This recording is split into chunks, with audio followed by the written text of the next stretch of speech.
First of all, let me state that we cannot say we have a democracy that has been uninterrupted.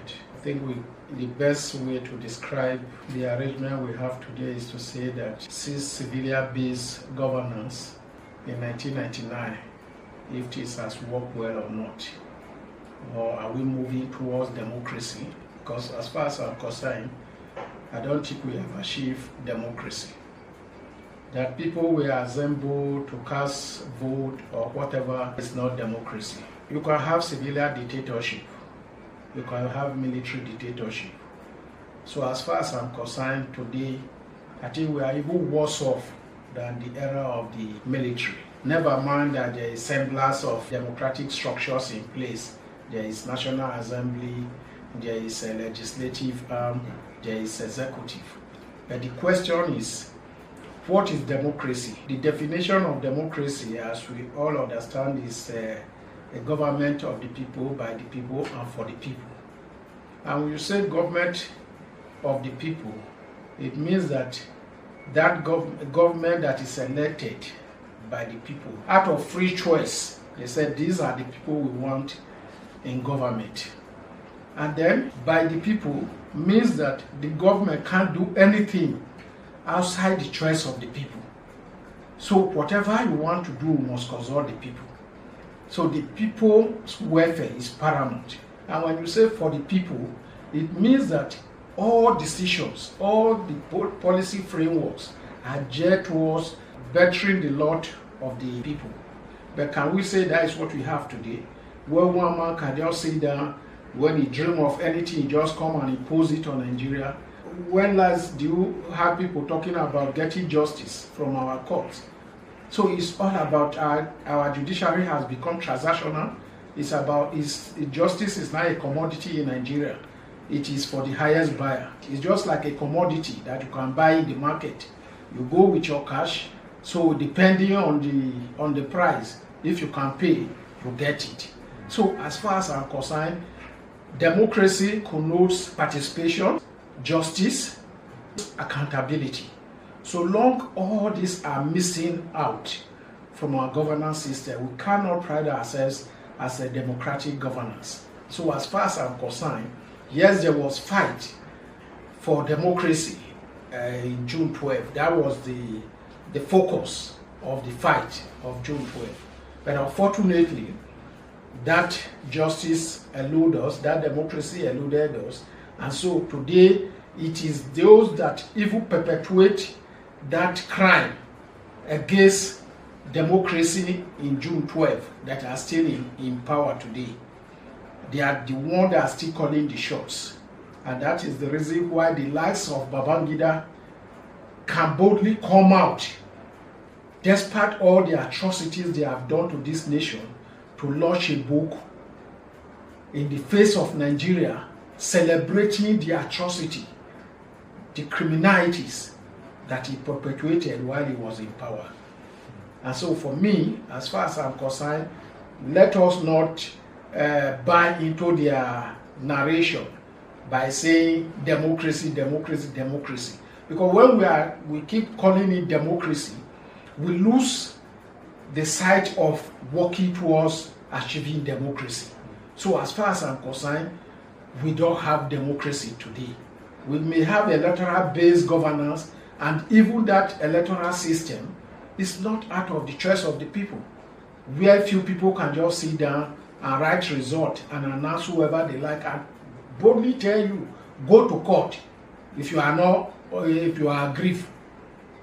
And that's what is happening today.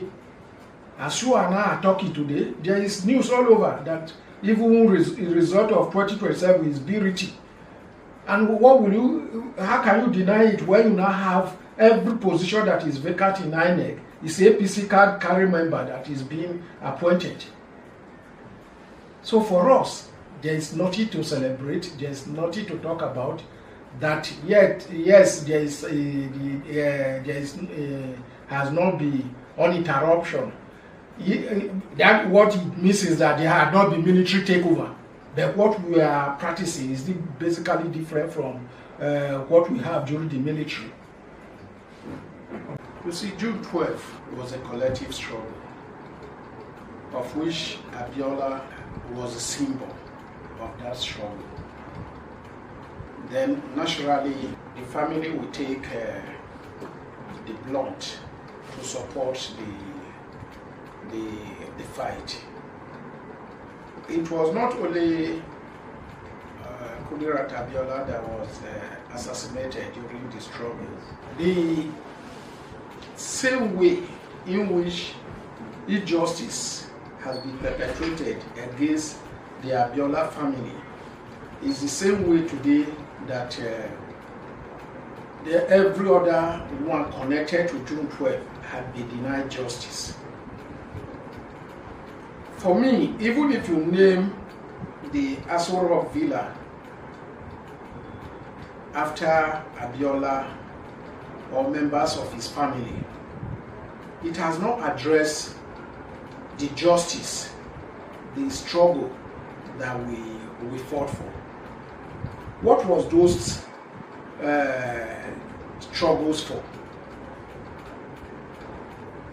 Abiola was supported all around the country because of his standpoint. One, the mantra of June 12 was goodbye to poverty. So people see Abiola as more or less like a messiah, that Abiola coming to office, giving his pedigree, that everything is going to look up. Nigeria is going to stand up and maintain that name is been maintaining over the year as giant of Africa. So Nigeria is going to rise in the Committee of Nations. So nobody will be suppressed. You have a system that value its citizens. So that's where what June 12 represents.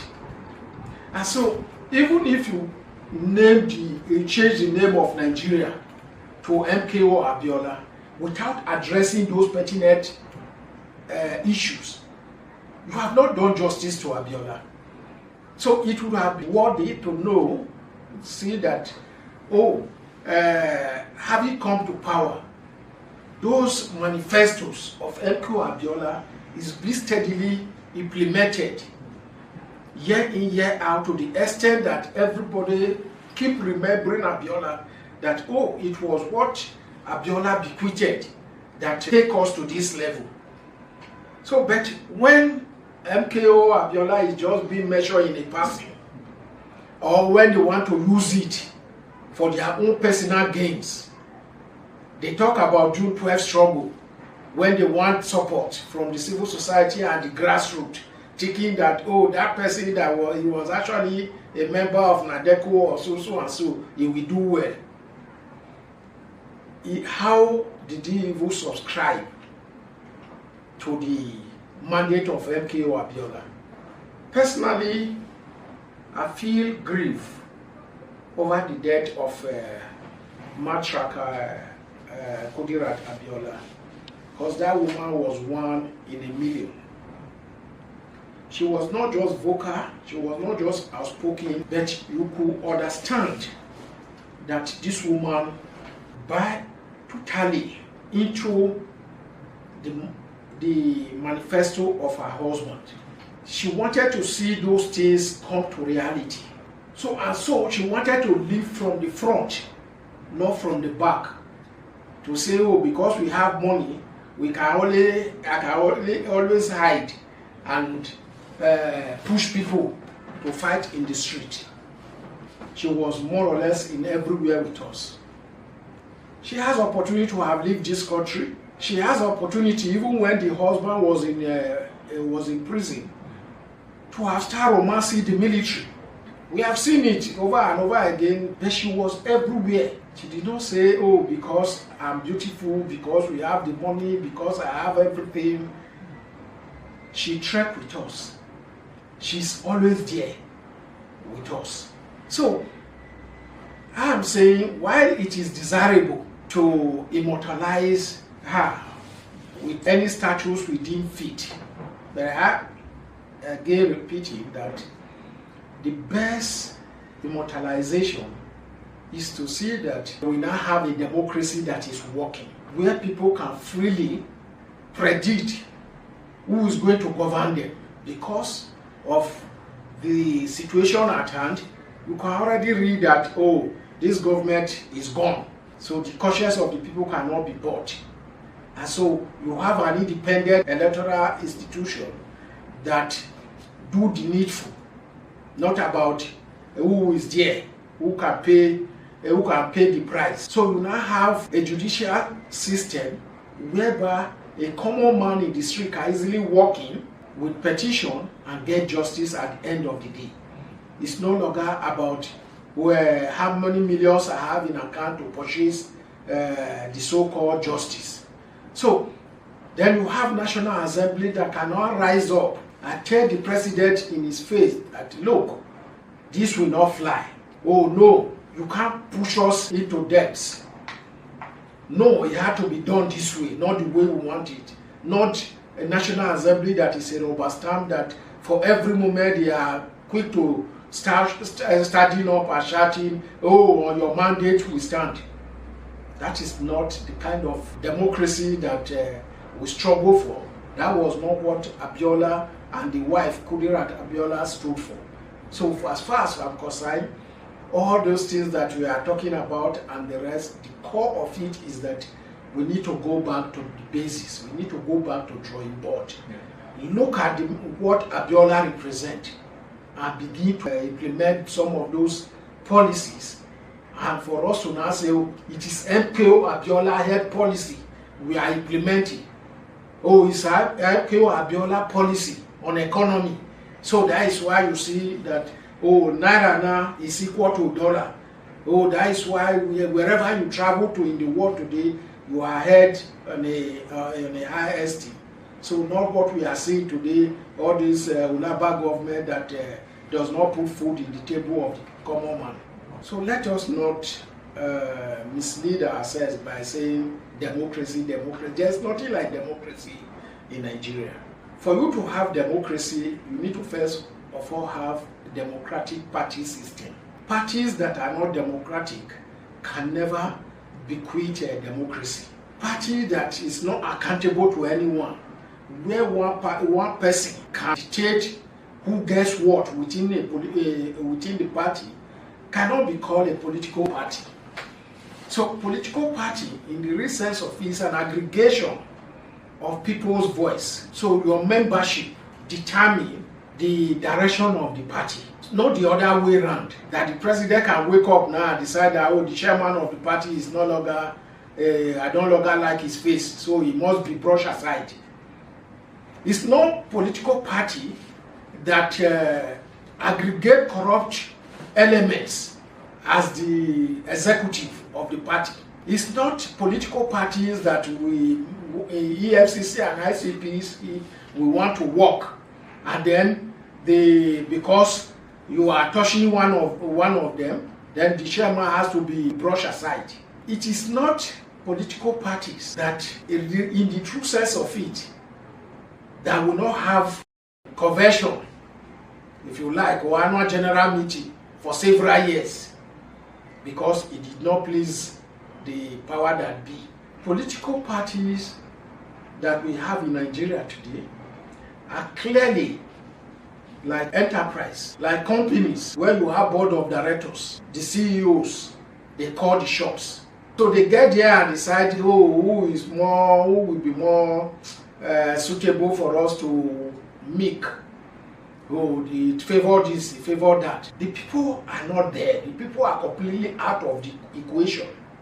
So whether APC, PDP, or whatever party you call today, and then the one that are formed by so-called civil society activists in the past. These are activists that have not come to terms with the realities on the ground that, look, it is not the way you run NGO that you run political party. Political party is an aggregation of people of like minds. People that can drive process. You must have a manifesto that is said to the people, not the other way around. So when you go to developed country where you see functional democracy, you will see how parties work. The president fears the chairman of political party. Political parties are always about what the citizens will say about us. Every moment of time, if you follow US trajectory, you will see the ratings here and there. They can easily, in 6 months to election, they can easily say, oh, the party in the states where so party may do well or not. It's not about electoral body. Oh, once I get Mahmoud Yakub, already I'm done. The movement to one party system, I can tell you, is just manifesting in a reform. But you can say even in the past, there has really not been any much difference, because you see many are in this party, but they are working for the ruling party. We have seen it in the past. We saw what happened during 2015 election, how many governors were defecting here and there. And so, when you want to talk about political parties, what has changed? It's the same faces right from 1998 to date. They are only changing colors, moving from PDP. If it's no longer looking good there, you can easily switch to APC. So, name them. Today, those that are in governance today, you have Tinubu, who was in AD, later AC, and now APC. Then, the number 2 man, Shetima, has been in PDP, from PDP to APC. So, then number 3, which is Akpabio, was in PDP and moved to APC. Akume, who is secretary to the government, that is the trajectory. It's the same faces. Ganduje, were they not in PDP and from PDP to APC? So, I'm telling you in the real sense of it.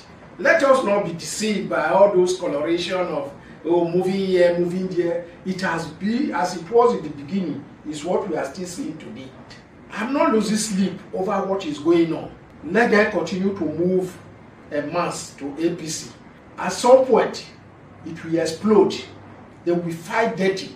They will kill themselves. Because now, there is not going to be any choice.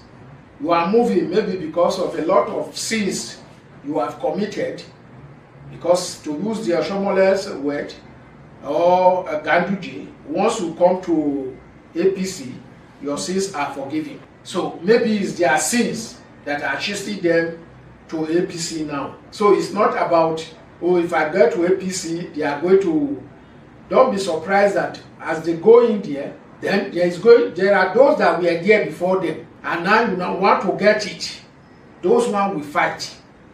So let's not make mistake about all these things. It is only a foolish man that will sit down and be talking about, oh, this must be tomorrow and that will be next tomorrow. Go and check record. If Abacha cough in Aso Rock Villa, if he sneeze, the whole country will catch cold. The whole 5 political parties were formed under him, and all of them successively adopted Abacha as their own sole candidate, presidential candidate. And they organized marches where they were openly calling him to come out and just accept. So even if there was election, it was just to formally endorse him. Let's watch and see. And I'm telling you, I'm even happy over the development, because the kind of explosion that will come out from this APC new arrangement, you will be surprised. It's only a government that has something to hide, that is afraid of opposition, that is afraid when people talk about shadow government. Shadow government does not mean that they are taking over power from you. It even helps the cause of a government that has a focus. Oh, they will go have a meeting and come out with a broad policies, a broad narratives of what the economy should like and all those things. It's for you to sift through what they are put out and see if there are things you can take out from there and implement. You get what I'm saying? They don't have the military, they don't control the police, they don't control anything. They don't even control the masses. But with the steps the government have taken through the DSS, they have given so much popularity to that. That is why I tell you that this is not a serious government, this is not a democracy. Because there are things that we don't even give importance to. If the DSS has not stepped in, and I'm sure by now, nobody will even be referencing a shadow government or whatever. This in the past, even during Obasanjo government, well, it's we did some of those things. We make noise around so many things. Sovereign National Conference, we are having this, we are having that. We don't even recognize the government. You get what I'm saying? But it does not stop the government from functioning. A government that knows its word is to listen to voices. Look at what is to be done. How will this policy actually affect the lives of the citizens and the rest? Not when people are talking. You are commissioning a 30-kilometer road out of over 700 or something kilometers. It is only dysfunctional system like Nigeria that will find that, because they are not accountable to anyone. And that is the reason why the lives of IBB and the rest are the ones that are still calling short today. Anyone that wants to be president or governor will be running to Mina to go and bow down before IBB. So that is the kind of mentality that Nigeria have today. So, and I think one fundamental thing that needs to be done is for us to see how we can overcome this mental slavery that have been imposed on us. If you say you want to rival the government, the first thing you need to do is to build a critical mass as your support base. Today, how many of them can be proud of having so if I come out, so I can boast of 1,000 people following me? There's none. The only attempt in building that critical mass emerged during the 2023 election when Peter Obi became a movement. But unfortunately, he couldn't sustain it. It shows clearly he don't even have the energy or the wherewithal to run a movement that is built on critical mass. And so, for me, I feel our DSS keep demonstrating that they lack the ability to work. They lack the ability to gather intelligence. That fulcrum of their institution, which intelligence gathering, they lack it. In fact, I doubt if they even have the intelligence to gather intelligence. Because if not, why chasing about all those small things when there are major things to be done? So for me, it doesn't really make any sense. Since the formation of the Resource Center for Human Rights Civic Education, we have never shied away from our responsibilities in terms of calling out the government to account and relating with the grassroots people. But we have limitation in the sense that we are not political parties and we don't support any political party. We clearly distance ourselves from political activities. When I say political activity, it's not to say that we don't encourage people to go out and vote. We don't encourage people to participate in the governance system. But we don't allow politicians to interfere or intrude into our own organization in such a way that they are now the one dictating to us. So don't forget that NGOs in Nigeria today, there are hundreds of thousands of them, but how many of them are there because of public trust, because of they want to work for the people? I want is to talk, I want is to educate the people, enlighten them about their rights and responsibility, whether in the government system, in the health sector, or in the economy. Now, if you also look at the civil society, they are even more disorganized than the political parties. Disorganized in the sense that if coming together, if I'm not going to be president, I'm not going to be secretary general, I'm not going to be treasurer, then I will not be. We would rather stay away and be criticizing that same body. We have seen them a number of times.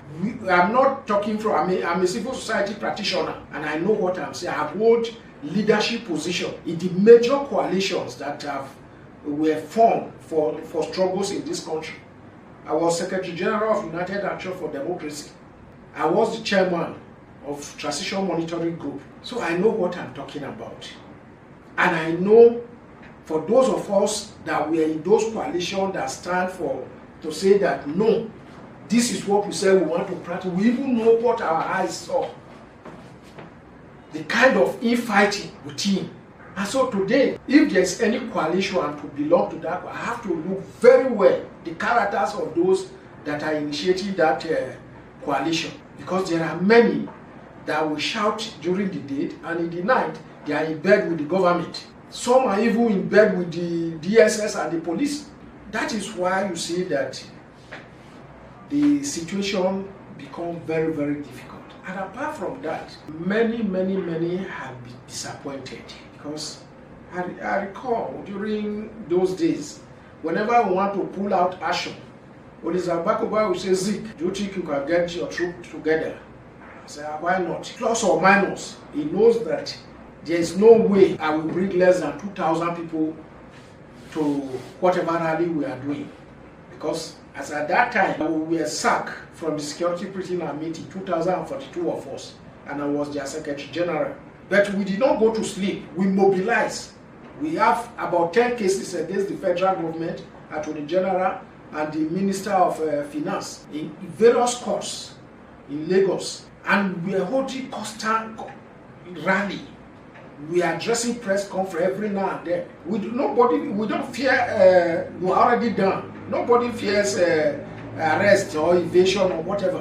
Whenever we want to, at the broad coalition level, say, Zik, can you get your troop? Once I beckon on my members, they will even be there before me.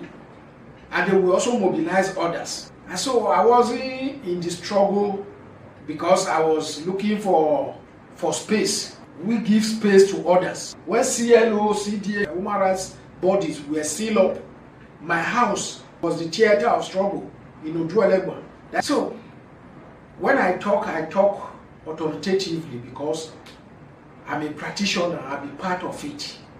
It was not like, oh, I eroded or whatsoever. I belong to the school of thought that feel that if a figure is bad, there's no need managing it. It's better to cut it off before it's spread to others. I like surgical operation to correct some things. If I am to advocate, I will advocate for the dissolution of the current INEC completely and form a new one. Because just like our Nigeria police, I don't think this INEC, as is presently constituted, can be reformed. They are irredeemable because corruption has so ravaged the fabrics of INEC, all the structures, that it will be very difficult to reform it as it is today. Apart from the Constitution itself that gives power to the President to appoint all the executives, the resident electoral commissioner and the rest, that aspect needs to be seriously amended and take that power away from the President.